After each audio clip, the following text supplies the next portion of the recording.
In this quick exercise, I would like to introduce you to the different strategies we have to create geometry that represents a bent plywood. We will start first with quickly exploring sculpturally the shape, and then we will go into creating a more refined and precise representation of that geometry. As always, something that is sculpted is pretty quick, and we will use the sub D surface modifier for it, but it also has some drawbacks. And then I will show you how we can create the geometry more precisely, and then you will see where, while this is actually more precise, it's also more labor intensive. This is actually a pretty good example or demo piece to show you why sometimes you want to rather start quick and dirty, and then when you really know what you want, then you switch to an approach that is more precise. So let's get started with the rather sculptural approach. First, make sure Shift S your cursor is at the center. Then we can add a plane. And in my design, I know that the plane is roughly 55 centimeters wide and around 40 centimeters deep. And don't forget to apply that scale. Perfect.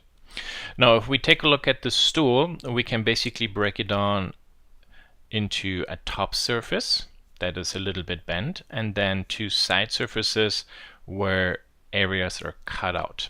And that gives me already a little bit understanding of how I have to create the geometry.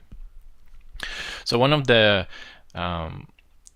tricks in digital design is when you see a product, try to break it down into the smaller problems and then step by step solve these problems so you get the overall design. So that's basically what I did. I ignored the edge roundings, all the stuff that's those are details I do later. I first have to figure out the overall proportion. How could I build or sculpt it? So I have, for example, a ground plane. So I know roughly where my legs inside area will be. And now I need to be able to have a surface for the seating area. Currently this is a plane. So with Control R and can press 2, press Enter, and then I want them to be perfectly centered. I press 0 and Enter. Now I added 2 loop cuts. And I can move this one up roughly also kind of like maybe 45 centimeters. So we are currently in the metric system. So to go 45 centimeters up, 45 centimeters is basically 0.45 meters. So GZ period 45 or 46, 45, 44, yeah, 45, that looks good.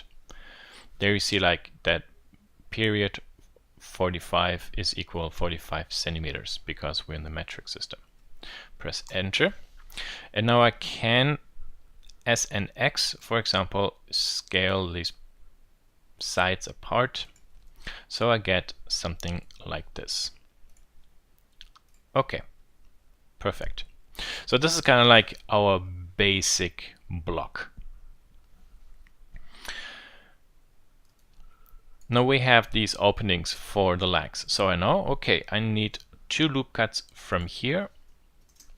Also 0 and Enter, so they're perfectly centered. And then, for example, I can add a loop cut here because this one will specify where I can cut the space out. Now I created a loop cut there and I probably want to create a perfect loop cut there. I could try to do this by hand perfectly, but this is too much work and also can lead into inaccuracies. This is a very symmetrical object, so I will use a shortcut. I will create a line up here, press 0 and Enter, and then select all these edges or points and delete them. Because it's a symmetrical object, I can simply add a mirror modifier and have the other side. Perfect. Actually, the whole object is also mirrored along left and right. So one loop cut there, 0, enter, and then I can select all these edges, delete vertices, and say also mirror along there. Perfect. So why did I do this? Well, if I select this point, you see I can select and move those vertices, and I am sculpting all legs at the same time. Great. So that's not too complicated. Works pretty good. So now we have a little bit of curvature. So how do we get this curvature into our model? Well, we can add a subdivision surface modifier after we have the mirror modifier. Maybe increase the view maybe to something like 3. And now you see, for example, the legs are kind of terrible. So they're really goofy. So Control R, I can add a loop cut and just straighten it a little bit. But you see this area is very rounded, and there it's rather straight. So later I have to cut this off, but now I build actually these legs right at the ground plane. So what I have to do is I have to overbuild. So I have to extend actually those legs down. But now they're built at an angle, and how do I do this? Well, that's again where actually then our normal and maybe a face or an edge can work. We can select, and then we go to transform orientation with the normal selected, click plus, and there's edge, and maybe this we can call leg. Now I can simply select these legs, these edges, and slide them along the leg vector. So this way I do not have to fear that, for example, they ever get rotated or so. Perfect. Okay, just a little bit further down, and the rest we clip off. Okay, maybe I do one loop cut here, and maybe one loop cut there. And you see with the length of these edges, I can define the radius there. GG and GG, for example, makes this a little bit bigger. Okay, now that basically took care of the legs. Now I would like to work on this whole wave structure there. So let's turn this back to there. I can, for example, move this one down a little bit, and then I have this structure, but maybe a little bit more there. But this radius is pretty big. Here you see it's tighter. So, well, that tells me if it's tighter, then I need more cuts in that area. Okay, and maybe move this one a little bit back. There. Let's add, at this point, a solidify modifier growing to the outside, even thickness, and maybe 1.5 centimeters material. Okay. So that actually doesn't look too bad. For a quick study, that's fine. Maybe this one here I want to bring in a little bit, so that this maybe looks a little bit more circular. Currently, this is all more fluid, but I want maybe like to have it here, have more of a roundish circular, so a more perfect geometric approach. Well, then in this case, this pure sculpting we can't necessarily use. And before we continue, let me add a plane. This plane, for example, I will call bottom trim. And then I will, set this one to wire. And I will use this one as the trim surface for the bottom with difference there. So now I cut actually these legs apart. One of the advantages, by the way, also of this approach is, now you see I can easily move these points nicely around and just sculpt this. But I always have to make sure that now maybe these points are all nicely on aligned. Little trick when you have to do this, you see I select these 2 points, press F. Whoa, maybe the solidify modifier flips out. And then I have kind of like a visual cue where I have to line this point to. I can press H to hide this point. This actually hides all the other edges, and I can select this edge, delete it, Alt H, and show the rest. And I quickly adjusted the geometry. So one little trick this way, always when you have a triangular space, you just then add an additional line between the points, where this point is in between. Okay, good. So this is maybe a good start, but now I would like to add maybe the Boolean, the bevel modifier to it. So can Shift D, make a copy, press Escape, M, and then I move it to another layer. Okay, so let's maybe turn the Boolean off. Let's turn the solidify off. The subsurface we turn off for the moment as well. And I will go into edit mode and dissolve this loop cut, and I dissolve this loop cut.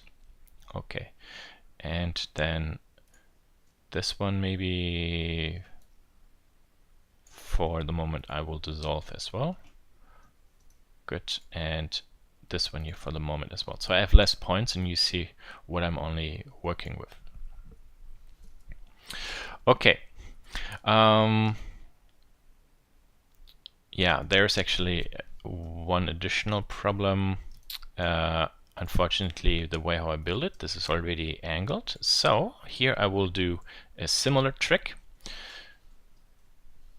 Simple line. Then I can bring this back, zoom in a little bit more there.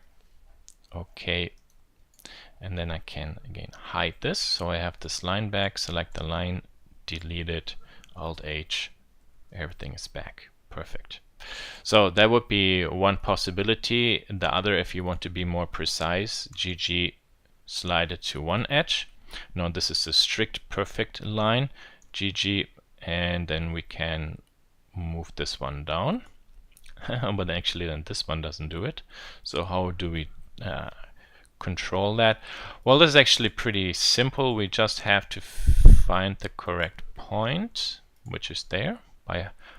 If it's difficult to select the correct point, you can also select this edge, go to point mode, shift left mouse button, click this point, so it's deselected. And then via the snap command, I can move this one down along the Z, snap height-wise, and then along the X with pressing Control and holding it, I can snap horizontally, and it's also aligned. Okay, perfect. So now I have this rather brutish geometry, which is good. So this edge, for example, I would like to round, kind of like in this image, with a fillet command. And then this edge here, I would like to fillet as well. Now, there's a little bit of a limitation with the way how this works in Blender with the polygon environment. And we only can, for example, add a bevel command. And I will bring this one to here. So after the mirror command, maybe 5 centimeters, turn clamp off. And now it's basically applied to everything. Well, I could say, well, that's fine, just apply it to an angle. Okay, maybe make 2 so you see where this happens. But then the mid part doesn't really work. Well, can we do something here? Ah, you see there, if we go lower, then even this one is, for example, rounded. So if we set this one maybe to 10 centimeters, but then the mid part and the edge are rounded exactly the same amount, which is not what I want. So I want, however, the mid edge to be rounded more than this one. And what we can do is we simply apply to these edges edge weights. So I have only these two edges at the center marked, and then I can say you weight 100% by setting this to 1. And instead of using here a silly angle, I just work with weight. And you see now this one is only rounded. Now I can explore how much distance I want, maybe 15 centimeters, that looks good. And for example, give this maybe 10 cuts. And you see there now we have a nice arc. So what do I do with here? Well, I can't set this obviously to 1 because then this would be rounded way too strongly with 15 centimeters. But for example, if I set this to 0.1, then this only gets 1/10, so 1.5 centimeter width. So you see this is actually a percentage. If I set this to 0.5, then this will be 7.5 centimeters. So we can actually this way generate an overall rounding with a maximum value, and then per edge we can decide percentage-wise how much of that I actually really only want. And here now I will slide this one till, for example, you see all these facets are nicely the same size, because now you can see we have this big rounding, and then it swoops into the corner rounding. And what you see there right now is kind of like a G1 curvature or shape. So if we would create a circle, maybe the circle I give 128 points, maybe 5 centimeters, and I will rotate this one 90 degrees. There you can see this is actually circular, so it perfectly fits in. And let's go to there and scale this one up. This one has to be a really big one. At one point, even there, you will see this is a circle. And you see that basically the circle for the background, for the hip area instantly switches into the circle for the side corners. And that transition, that I don't really like. I think this doesn't look very visually pleasing. So what can we do? Well, essentially I want to have a nicer transition between this one arc and the next arc. And we can do this with the profile. We set this to 0.6. There you see already that 0.5. So pay attention to kind of like this area I'm circling here right now, how this will extend. So you see these areas get a little bit flatter, and that what that basically means is, if I turn this on again, 0.5, instead of directly arcing, this arc continues a little bit and then it blends into this profile, and then at the end it slowly blends into this linear line. So we sculpted that a little bit, and that is less kind of like a G1 or tangent, but more kind of like a smooth transition. The terms G1 and G2 don't necessarily really apply here to polygonal modeling, but aesthetically you will see the same also in Fusion when you work with tangent and smooth or G1, G2 constraint. Okay, and I think we all can agree on that this looks a tick better than, for example, just this. It just feels like it's too harsh, the transition. Okay, so perfect. Now we actually have a nice geometrical top and a precisely controlled area that goes down. So then, for example, we can smooth it, give it a solidify, and what do we do with that one? So also here we have then again sharpen these parts there, and I resharpen this area down there, and then we can trim it off. Perfect. Good. So you notice that when I have edges, I can apply an edge rounding to these edges, but I can't really apply an edge rounding there to this vertex, unfortunately. And when I create a solidify modifier, so I add a solidify modifier, so I have a thickness, I want this sharp edge to be rounded. Now in Fusion, this is not really a big deal. We simply select this edge and round it. But in here, because everything is interactive, the geometry we can't touch, which those modifiers create, we can't unfortunately do that. So one workaround would be Shift D, Escape, M, move this to another layer. So I want first this one to apply, then I want this one to apply, and then I want this one to apply. Okay, perfect. Because now, as you can see, I actually have a real geometry object. Now I can select these edges and, for example, say 1.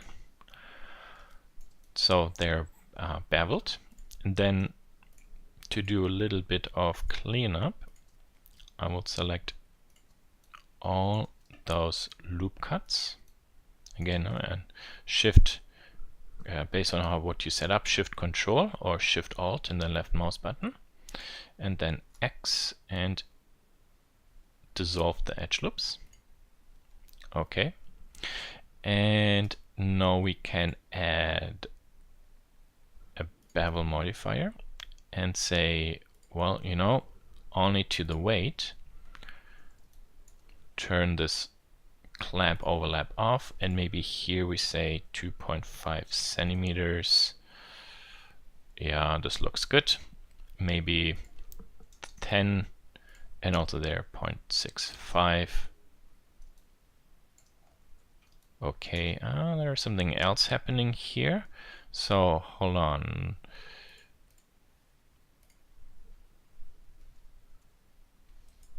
I don't know why this one actually gets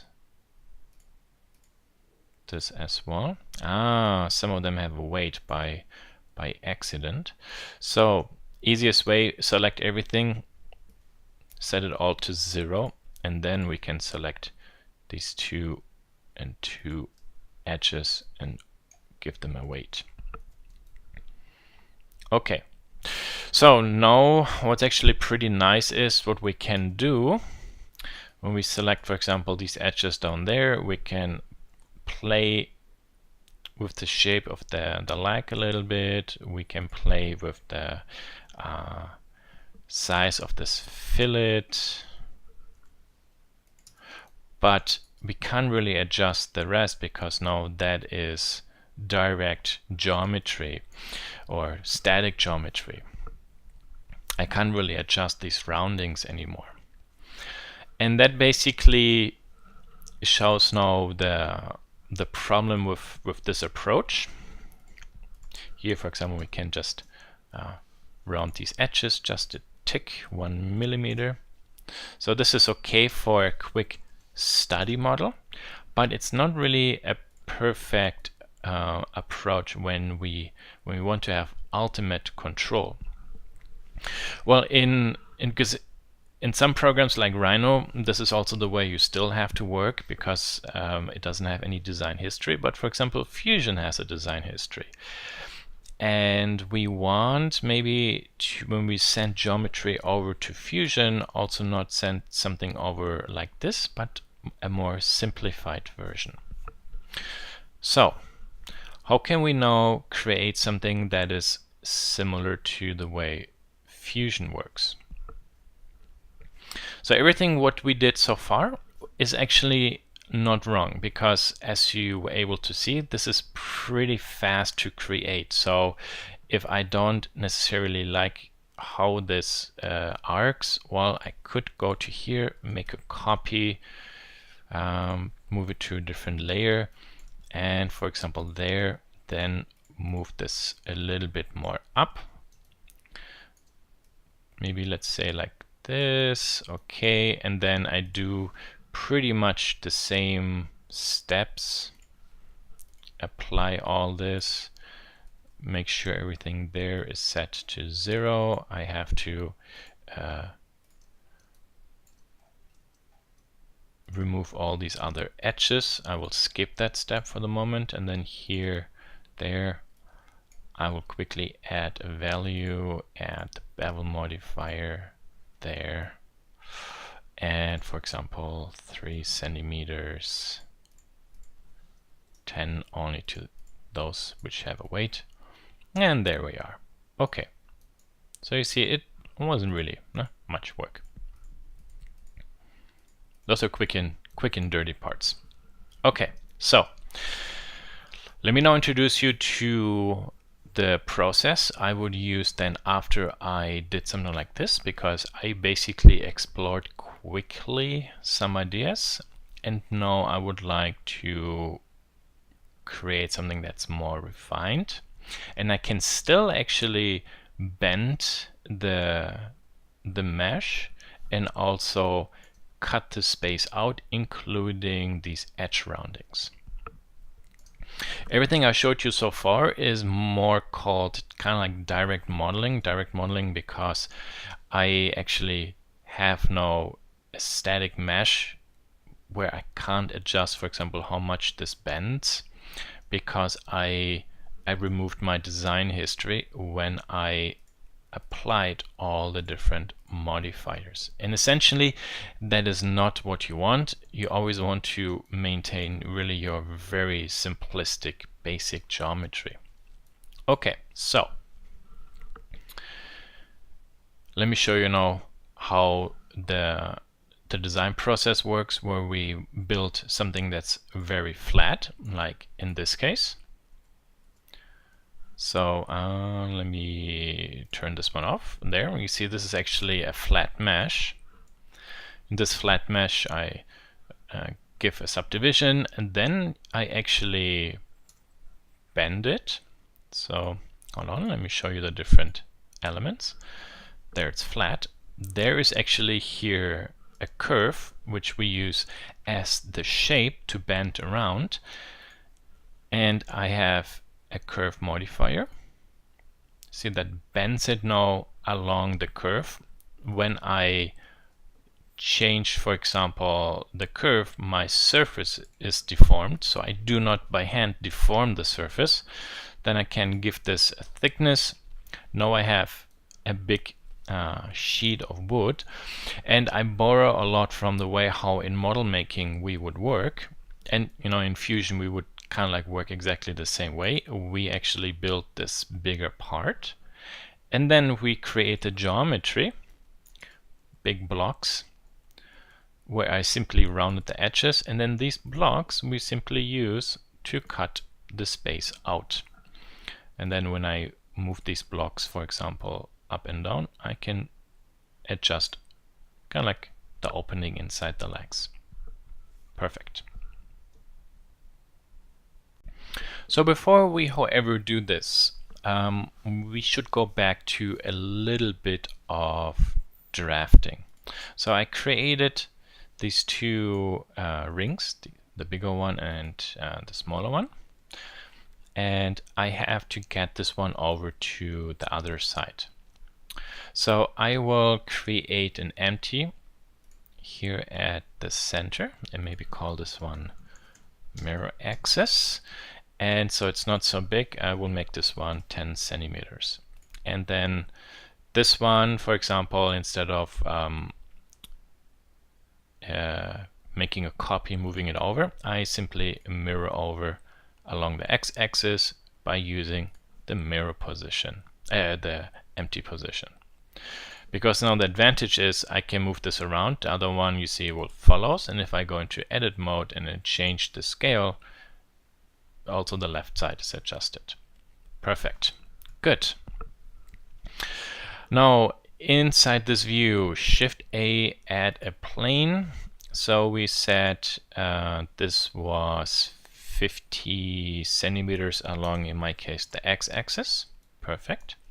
Then I can go into edit mode, Control R, make a loop cut 0 and press enter. These two things here we can select and delete. And here we can select this edge, W, subdivide, but I would like to have 2 cuts. Okay. And now the reason why I did this is I can move this one up and, for example, extend it out a little bit. And, for example, move it to there and there. Perfect. And this edge actually I can delete, because if I want to move these points later, I can select these points. I can scale them apart. Same, for example, here. But this way now I have roughly a nice layout about where, for example, the arc would touch the line, and then we have the legs going down. So this is kind of like our proportional reference, which we will need to adjust and sculpt our curve along. I will create some snapping points. So I just zoom in a little bit. There is where it touches. And then I move this one down along G, Z, and then S and X. I scale both points apart roughly to there. Perfect. Good. Let's double check. Yeah. Good. So let me introduce you to now the curve tool.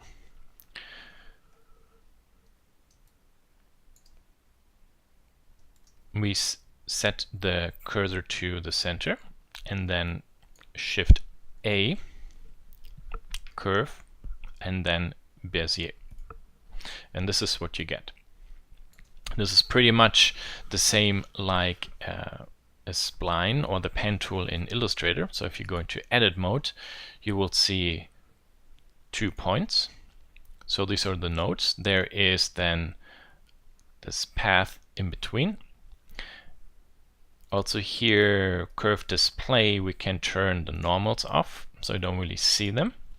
That's more actually telling you the direction of the curve. And then we have these handles, which we can, for example, click and move around. But in contrast to Illustrator, which is only 2D, we can do this into 3D. Okay. But I want actually all these handles to be flat, so this is now the steps we will do. So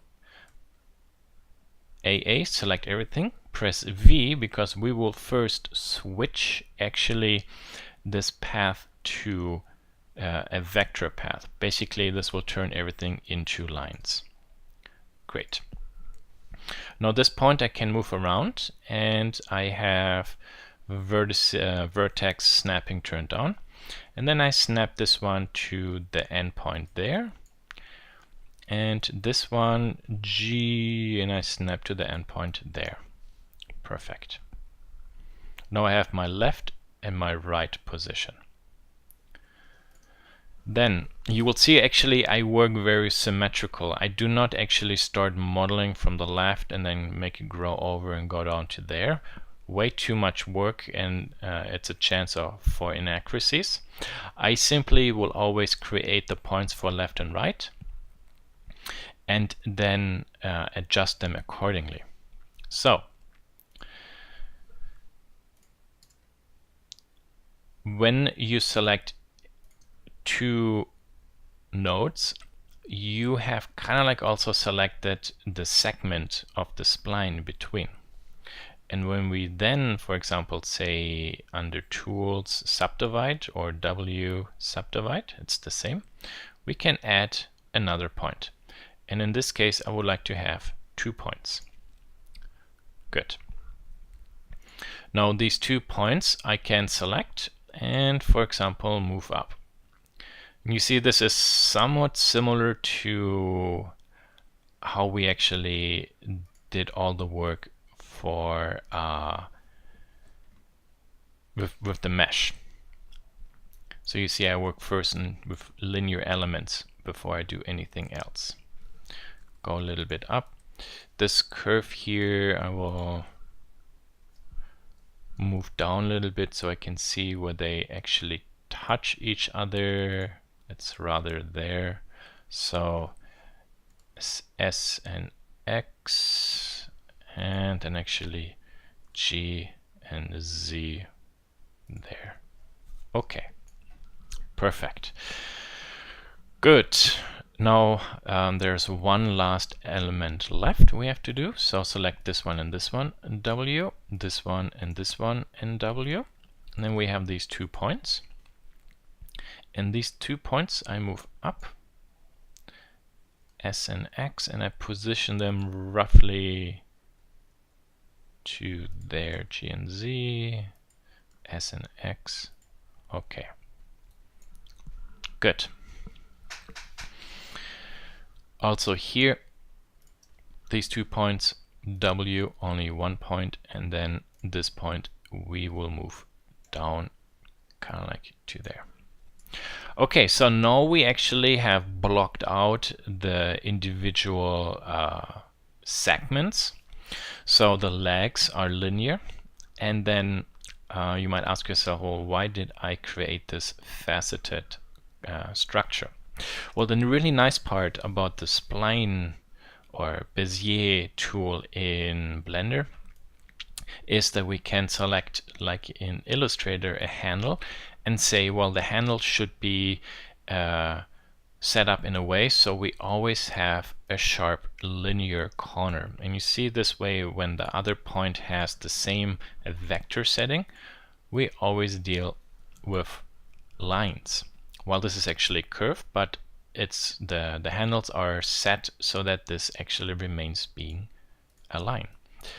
Now I can, for example, you see, pull these point handles down, and then instead of a vector, it will switch to being free.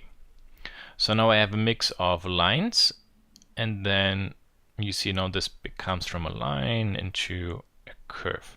If I select these 2 points and say V aligned, then actually if I move one, you see the other one moves. So they're always collinear to each other. Now the problem is, well, how do I make sure they all are perfectly left and right the same? So I will use the grid, for example, to snap the node, and then I will use the grid to maybe 3 squares from the right, and then here move this one 3 squares from the left. Now this one is perfectly horizontal, and also these points are equally far apart from there. So that's actually pretty useful. Good. So, and then with these 2 points selected, when I press S, you can see I can then, for example, make this transition bigger. So here in here, this, and this, I will all set them, for example. Actually, not those, but those should be aligned. Okay. And you see when I move this one up, how these rotate. Also, these will rotate when, for example, I move this, because this one is aligned to this vector line. Okay, so I can bring this one maybe up to there. And then, well, how do I move this one along the, how could I say it, along the path down? So let me show you another pretty nice element when we go to vector. And you see actually that all these handles will have their own individual vector. So when I move this one down, I only work on one, but if I select this one, you see I'm actually, while I have these 2 points selected and I click on the green arrow, I do not move them straight up or down. They actually go up or down based on their individual vector. So don't get fooled by the orientation of the green arrow here, because it can't basically show you these two directions at once. Okay, so we can move this one down a little bit till, for example, we hit this ring. And let's see what we can do with here. S and X. We can also scale, and you see even I scale along X, but even there it moves along its individual vector. So then there, and now this and this maybe has to move down a little bit. But then you see we break this, unfortunately. So in this case, these 2 points we also set to be aligned. Perfect.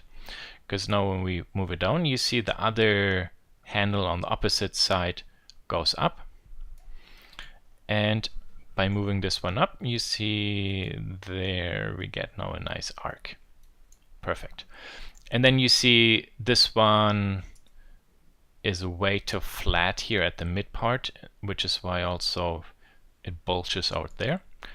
So we can select these 2 points and scale till, for example, this looks a little bit better, like this.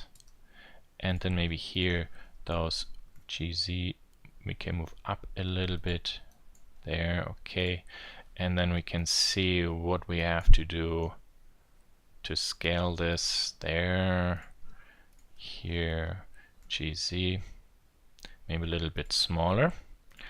And then S and X, I scale this S and X, scale it to there. Yeah, okay, these moved a little bit. Okay, perfect.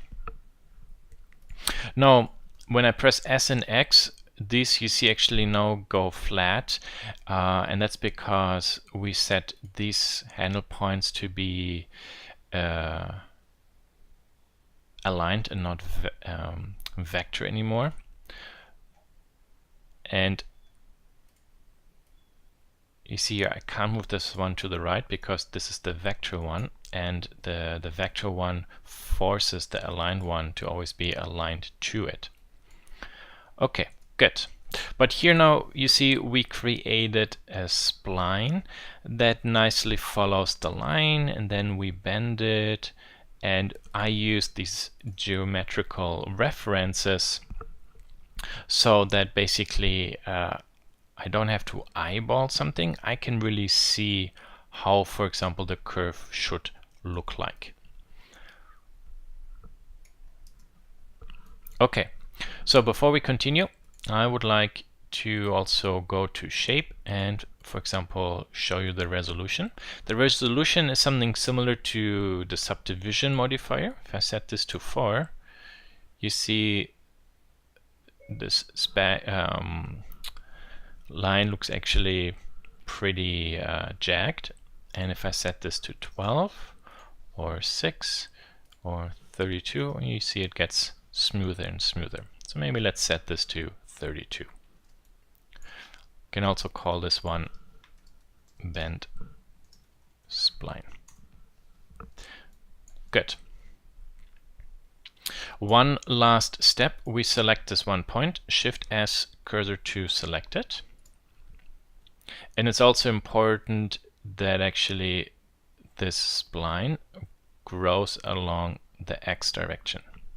And then object, oops, sorry, not object. We will go to Tools, Set Origin, Origin to 3D Cursor.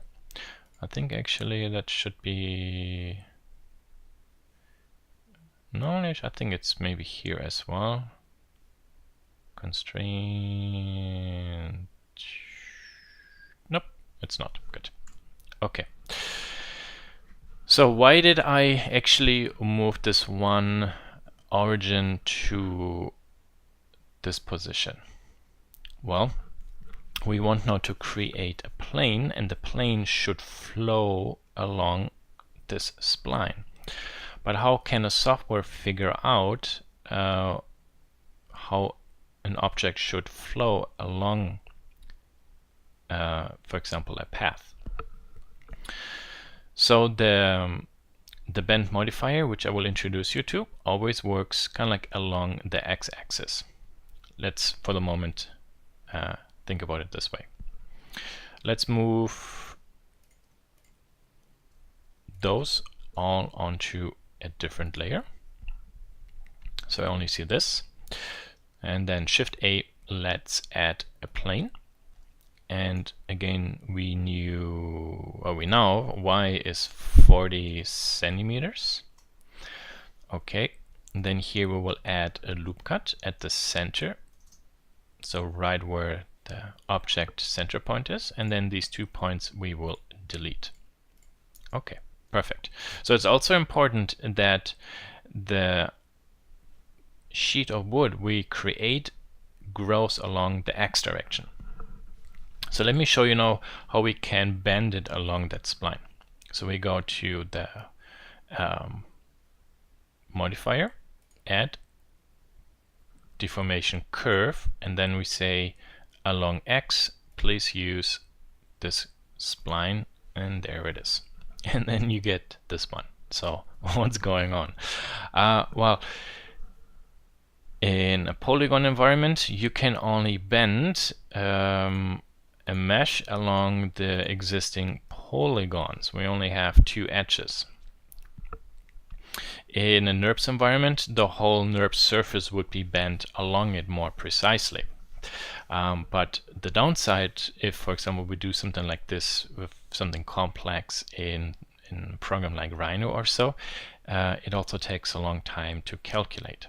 So sometimes when I have to bend something, I do this actually in here, and then later bring the bend geometry over. Okay, good. So I mentioned we need more geometry. Okay, we have 1, 2, and 3 points, so the corners. So let's create 3 loop cuts. Enter 0 and enter, leave edit mode, and then we see this. But you see now these edges all line up with the spline, but I want this end of my mesh to be at the end of my my spline. Well, there are 2 ways how we can do this. Let's switch to the 3D cursor. Make sure Shift S, cursor to selected, is at this one end, AA, and then we can press hold on, let's turn this on first so you can see where it is. S and X, and you see we just simply stretch it, and then you would say, well, now I can zoom in, S and X, and eyeball it precisely. And eyeballing is a touchy topic. Sometimes that's okay, but specifically when you deal with symmetry, eyeballing is not really what you want to do. So we can get this one close so that actually our mesh is representative, but then we can also, to be really sure, turn stretch and boundary clamp on. So you see with, oh, it doesn't do much. But if we zoom in, there you see, it stretches it right to the end. So we could, for example, S and X really eyeball it very closely, and then simply turn this one on, and then we know it is perfect. So now you actually see, for example, where these edges are. So the center line here is fine, but these edges are way too low. So we go into edit mode and we switch back to bounding box and say, in my case, S and X. You see now I can bring this back actually to where they should be, kind of like there. Okay, nice.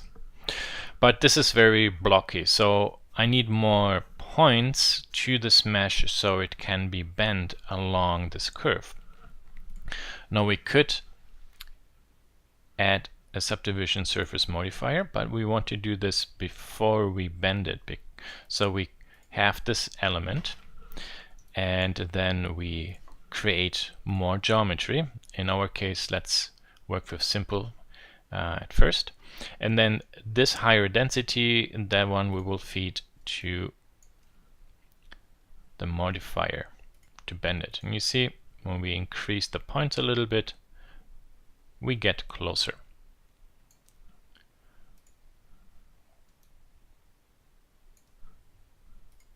Great. Okay, so that works pretty good. So if I now want to adjust the curvature, as I said, then I can go ahead and, for example, play with these parts a little bit. And I don't really have to deform the mesh. The mesh is being deformed by the curve for me automatically. So you see, this is actually a pretty nice way how to do this. Okay, so let's shade this one smooth. There is one additional maybe problem I would like to point out. So let's say we go here to 6. I know you should never do this, but for the moment let's keep it that way.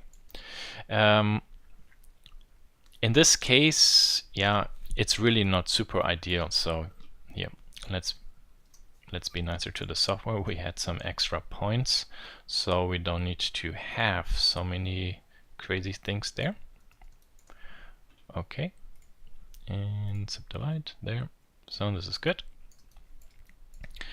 You can have sometimes a little bit of a faceted result, and when we select the curve and then instead of 32, let's say 64 or 128. Okay, good. Here right now it doesn't actually show it. That's fine. What I wanted to show you is what can happen is when this one is kind of coarse. Here you see it more. So my mesh is really fine, and you see it's kind of deformed in a jagged way and not in a smooth way. And that is because this curve has actually a low setting. When I go higher, you will start seeing that my deformed mesh gets rounder and rounder. So with 64, we are pretty close. Perfect. Okay, good. Then I can, no, 4 or 5. Yeah, let's go with 5 for this one. Okay, solidify modifier. We want to add a little bit of thickness to it, to the outside. Even thickness, high quality, 1.5 centimeters.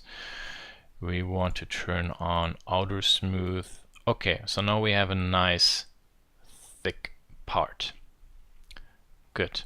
Also to talk about G1 transitions, you can actually really clearly see where each arc starts and stops. So you see here is a strong shading from the bigger arc to the smaller arc. And even here you can see that the highlight, there's kind of like a shadow line. And that is again because I sculpted those more so they're a little bit G1 like. So I will stretch this out a little bit just as a demo so you can see how now the transitions are much softer. Now even there you can still see it, and here you can't really spot it as easily. That the surface at one point will bend, that is a given, but the question is, when this arc comes over, it slowly bends into the other direction, and here the arc instantly bends over to the other direction. Okay, so we can take this off, and then maybe here now uniformly we adjust those a little bit.